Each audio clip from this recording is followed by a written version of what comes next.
Just under 30 minutes to the closing bell. You know what that means? Options Corner time. Kevin Green is here to join the program and walk us through some levels he's got on his mind into that closing bell. KG, what looked like might have been a kind of an exciting day ended up not being so exciting, but good day for bulls, it seems like. Again, what are you watching here?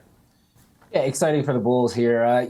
We actually probably perform a little bit better when we start off lower and then end higher throughout the session. That seems like what the market really kind of favors here. But we have seen a lot of, let's say, range-bound action here over the last hour or 2 hours here, Alex. And actually this morning, once again, kind of highlighting these levels here, that 6,000 level has been a key area of support. And once again, today we got fairly close to it, bounced right back off of that level and continued to move higher. So some buyers continue to try to step in here. And then to the upside, we were looking at 60.50, which is still going to be a level going into the close. But once again, we've been range bound, trading between, let's say, 60.30 and 60.45. And in fact, if you kind of look at it since, let's say, about 2 hours or so, we've only had about maybe a 10-point range. So it's been fairly consolidated going into today's close. Volume looks okay when you're looking at options volume as well as the equity volume here. But when you're looking at the makeup in the composition of the sectors actually leading the way, it's a little bit more defensive in nature. Just based on the flows alone, it kind of looks like we're going to have a compressed close here. Maybe these rails or these guardrails or these levels really try to compress the price action going into the close. So I'm really actually looking between 60.30 and once again around 60.45, 60.50 to the upside here going into the close. Not seeing anything that's really dramatic as far as volume completely blowing out to the upside or going into the close having a squeeze or even seeing a massive breakdown. Anything can happen, but I'm just not seeing it on the flows that I watch here. Kevin, what a difference a world of 2 months can make. 2 months ago, basically to the day, on April 9th, the S&P 500 had a 532-point trading range. You have essentially 30 points high to low, 40 points high to low, and it feels almost impossible that we would touch those bounds today. And that's less than 10% of what we were moving just a couple months ago.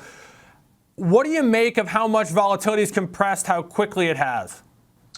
Well, obviously, volatility usually does not stay elevated for a very long time. So over time, it will actually re-rate to the downside. And there's two reasons for that. One, kind of mechanically, when you have positioning, you start to take potential hedges off to the downside. You have some buyers really kind of stepping into the market. And then two, people get used to certain news events and environments. And that also really pushes volatility to the downside as well. But what we are kind of looking at today, which is a little bit unique, and maybe I'm nitpicking here, but you are seeing a situation where you do have volatility up as well as the S&P 500. If you're looking at the E-mini S&P 500, that is up as well. It's kind of a little bit of a rare form. It's not a massive disconnect, but anytime that I do see both in the green, it always kind of interests me because once again, you're also looking at defensive positioning with utilities making a really good move to the upside here today, as well as some of these other defensive sectors actually catching a little bit of a bid here. And so VIX up, stocks up. I really don't like that scenario. I like to see either one re-rate to the downside or the other kind of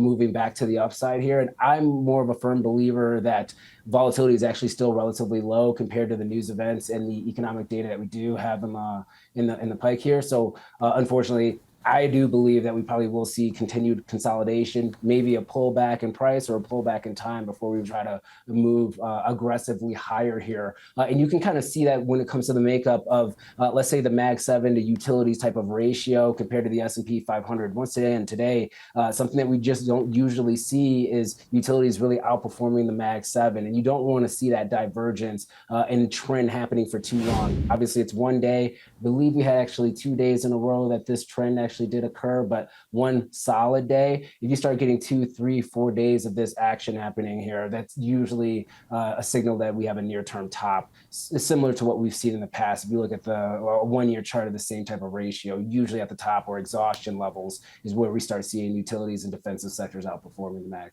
Mag 7. At the very least, you set the case for a little bit of a crack in what's been an historic rally and recovery.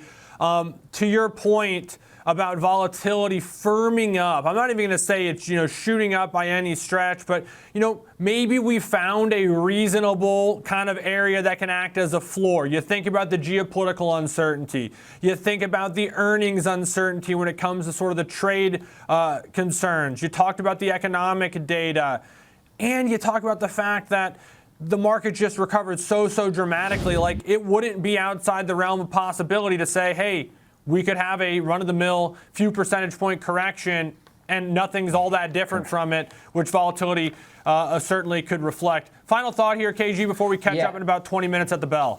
Yeah, just real quick. The dynamics for today is a little bit different, in my opinion. And once again, it might be a little bit of a start. High yield credit spreads for the U.S. in North America, actually that index is moving up higher here today. Once again, you have that outperformance of utilities compared to the Mag 7s. You have VIX up, stocks up at this point in time here. So real quick then, Kevin, what does that mean? Does that mean economic concern? You usually don't see all of those different indicators kind of aligning to the upside on the same day. So what I look for is divergences within trends. And this is a divergence in trend, at least for today. I'm not trying to say that this is the top by any stretch, but it is a little bit out of the ordinary that you have credit spreads moving higher, you have equities moving higher, you have volatility moving higher as well, utilities and defensive sectors moving higher. That's usually not something that does occur. It caught my eye today, so I'm just going to bring it up. I'll throw two more in there. Gold, surging. Bull, flattening in the treasury curve as well. None of those things in conjunction paint a good story.